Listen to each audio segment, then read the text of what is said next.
warbixin ay soo saartay qaramada midoobay ayaa waxaa lagu xaqiijiyay in 3 meelood meel shacabka Soomaaliyeed ay u baahan yihiin gargaar bini'aadamnimo. qaramada midoobay ayaa Jimcihii la soo dhaafay xaqiijisay in ku dhawaad 3 meelood meel dadka Soomaaliyeed oo qiyaastii u dhiganta 6 milyan oo qof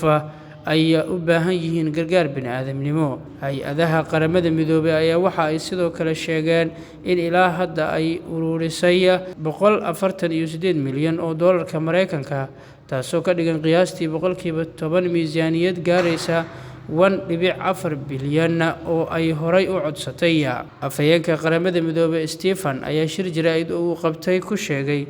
in fatahaadaha ku dhuftay Soomaaliya ay ku soo beegmeen xilli ay hay-adaha gargaarku gaar ahaan ururada gargaarka maxalliga ay la tacaalayaan caqabado waaweyn oo la xiriira hoos u dhaca ku yimaada maalgelinta ay heli jireen. afhayeenka ayaa sidoo kale xusay in mas'uuliyiinta Soomaaliya ay shaaciyeen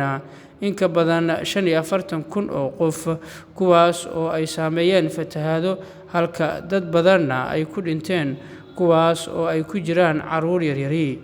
hay-adda cuntada iyo beeraha qaramada midoobay ee FAO loo soo gaabiyo magaceeda ayaa bishii Febraayo dabayaaqadii ka digtay in 4.4 milyan oo qof oo Soomaaliyeed ay wajihi karaan macluul marka la gaaro dabayaaqada bisha Abriil sanadkan 2025 sabab la xiriira abaaraha sii daba dheeraanaya, colaadaha socda iyo qiimaha cuntada oo kor u sii kacaya Soomaaliya.